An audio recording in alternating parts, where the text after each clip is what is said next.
What is up, guys? In today's video, I'm going to be going over mistakes that may be losing you games in Fortnite Zero Build. It's one thing to talk about things you could be doing right, but sometimes players are making mistakes that they're not even really aware of, and I do some of these things myself, and I definitely could play better if I stopped doing them. If you guys do enjoy this video, find it helpful, remember to give it a like, subscribe if you'd like to see more, and comment down below which of these mistakes you personally were making. And as of the time I'm recording this video, we are in the middle of the Dragon Ball collab, so we still have those mythics in the game. And so I'm going to talk about those briefly, but a lot of these tips will go throughout like forever in Fortnite. So the first thing we're going to talk about is the Kamehameha. A lot of people complain about how overpowered this mythic item is, and it can be annoying, but I feel like the easiest way to deal with this weapon is just to try not to out DPS the person using it. If somebody starts to go into the animation of using it, a lot of players start shooting at them and they want to try to get the kill before the person gets it off. But if that's what you choose to do, you're basically opting into a 50-50 where if you don't kill them before they get it off, they're probably going to kill you. A better play is just to move out of the way or use a Nimbus glider and get behind them. Just make it to where they're not going to hit you with the Kamehameha while they're charging it up, and then fight them after it's done. If you opt into that 50-50, sometimes you're going to get the kill, and sometimes you're just going to die, and it's best not to take 50-50s like that, in my opinion. The next thing I see a lot of players doing incorrectly is that when they get boogie bombed, they look away from the person who boogie bombed them. So many times I boogie bomb people and they start trying to run away because obviously they don't want to take damage. But a lot of times when you're boogied, you're going to get shot, and it just is what it is. Unless there's a lot of cover for you just to kind of like dip around and just be really slippery around, more often than not, in most situations, you're going to end up getting shot when you get boogie bombed. And instead of turning your back to the person who boogied you, you want to try to just put your crosshair on them, because as soon as they take damage, as soon as they do damage to you, you're going to be able to start shooting back at them. And let's say they boogie you, you turn your back to them and then try to get away. They start shooting you. They break you out of the boogie effect. You then have to turn back around to start putting damage back at them. So you're making it to where they basically get 2 free shots on you instead of just 1 from the boogie effect. So when you get boogie bombed, do your best to just put your crosshair on the opponent and get ready to start shooting back as soon as you're out of the boogie effect. Another thing I see a lot of people doing wrong, and this is mainly a Zero Build thing, is they just stand still when they're fighting, and they stand out in the open when they're fighting. It's like the thing I say on stream is always like they think they're in the Revolutionary War or something. They're just standing in a line, not moving, not crouch spamming, not jumping, not doing anything when they're shooting, and this will get you killed. Think of it like this. If you were fighting somebody and they were just standing still shooting back at you, that'd be an easier kill for you to get, right? But when you fight those players that are using cover effectively, or strafing around, or like crouch spamming like a madman, anything that makes them an annoying target to hit, it's much harder to fight that person than the person just standing still, right? You want to make yourself as annoying to fight as possible. So anything you see other players do that you find difficult to deal with, start doing that and trying to start like incorporate that into your gameplay, and it will make you harder for other players to kill, and that's going to lead to you winning more fights. Another problem I see a lot of people making in Zero Build is they play too hesitant and they let fights go on for way too long.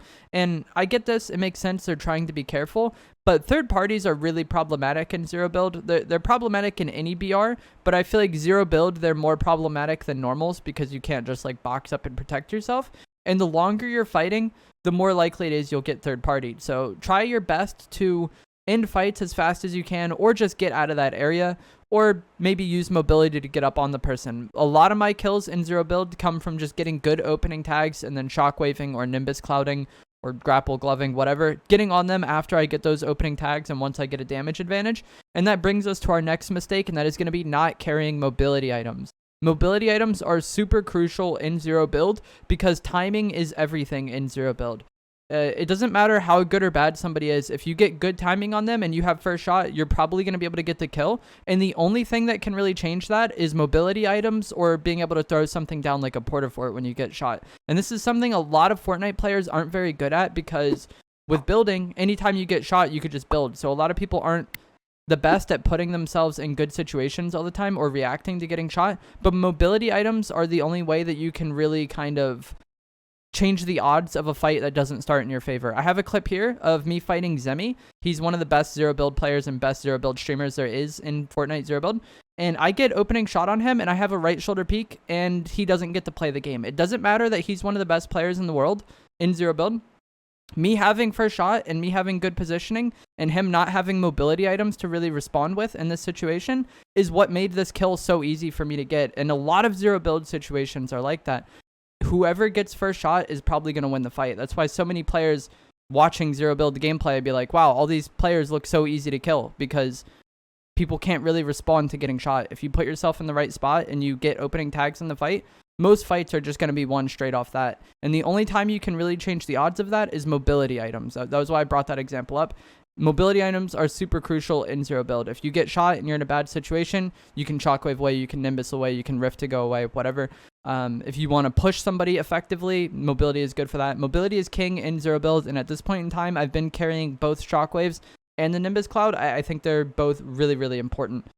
Another mistake people make, and I make this mistake myself, is that they don't heal when they can. So if you have really fast heals like Chug Splashes, Fish, or even Mini Shields, there's a lot of times where you can quickly get those off in the middle of the fight, especially with the Fish and the Splashes, and that can tip the odds in your favor. If you and an opponent both tag each other for 50, but you're able to instantly heal up with Chug Splashes and they're not, it's like those shots didn't even matter to you and you have an HP advantage in that situation. And like I said, this is something I struggle to do as well, because I often get too tunnel vision on getting the kill. But just heal when you have the opportunity to. This is something you see a lot of good players do. Whenever they have the opportunity to heal, they're taking advantage of it. And that is why carrying fast heals is really important. Not only is it really helpful in a fight, but it's difficult to buy time to heal in zero builds because you can't like box up and protect yourself. So that's another reason why I always like carrying the fast heals.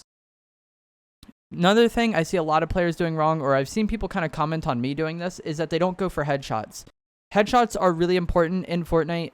There are situations where going for body shots is better just because you're able to hit more shots. But if your aim is good and you're able to consistently go for headshots with something like the AUG, and you train yourself to actively do that, or in the case of shotguns, if you train yourself to actively go for headshots and you have decent enough aim to pull that off, you're going to end up getting so much more damage in the fight, and you're going to win so many more fights because of this. And that's one of the reasons why I like the AUG more so than the other assault rifles, is with it being first person, with it being hit scan, with it having basically no recoil, it's really easy to just consistently land headshots with this weapon, especially on players who don't know that you're there. And that is another big mistake I see a lot of players making, is that they don't take advantage of catching somebody off guard and get the most out of that situation. You know, if you have somebody who doesn't know you're there, make sure you wait to get good tags on them.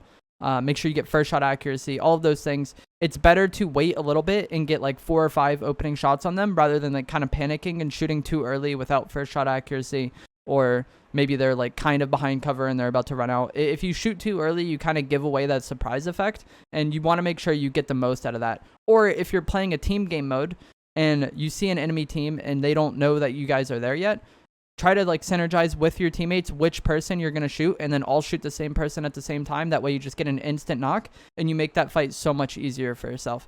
Another way you can make fights way easier for yourself is just not fighting people in cheese spots. And this is another thing that I personally do incorrectly sometimes. And what I mean by cheese spots is just areas that are like really weird to fight in. So if you have somebody hiding in a bush and you have them weak, you really want to go in there and get the kill, but it like kind of makes it awkward. Or people hiding in weird houses, or you tag someone and they run around a corner and you just know they're waiting for you, but you want to push them anyways and get the kill.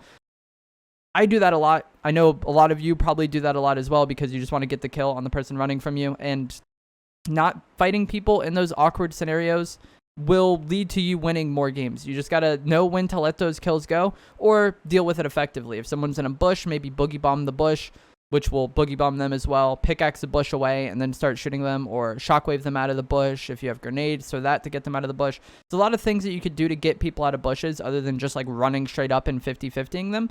And it's just not good to do that. And like I said, I myself make this mistake sometimes as well. And that it kind of goes in line with this next tip as well, and that is becoming too tunnel visioned on one enemy, or kind of having like the sunk cost fallacy with kills. This is another problem that I have, is when I get someone weak and they're running from me, I really want to get that kill. But if you're too tunnel visioned on getting that kill, you'll expose yourself to other situations or maybe third parties that end up killing you and just getting a really easy kill on you. So if someone is really weak and they're running from you, sometimes you just got to let them go, because pushing them is going to expose you to more people. There are times where you can chase people just fine, but try to be more aware of your surroundings. And this is another thing, like I said, that I incorrectly do. And the final thing we're going to talk about in this video, and this is something that I I've talked about on stream, and I feel like a lot of people don't understand it, is that when you lose, try to think about what you could have done differently and like what led to you losing, because each time you lose in this game, somebody did something better than you, or you did something incorrectly that led to that. And if you're losing to the same thing over and over again, working on that mistake will make you better in the long run. But if every time you lose, you're just like, oh, who cares? It's whatever. You're probably not going to get better. And if that's how you want to play, that's fine. But odds are, if you're watching this video and you made it to this point, you want to get better at Fortnite. So take each loss as an opportunity to learn something and get better. And if you do that, you will get so much better in the long run. That's going to be it for this video. If you guys did enjoy it, remember to give it a like, subscribe if you'd like to see more. Comment down below which of these mistakes you personally are making. Like I said, I make a lot of these myself. And I will see you guys in the next video. Thanks for watching.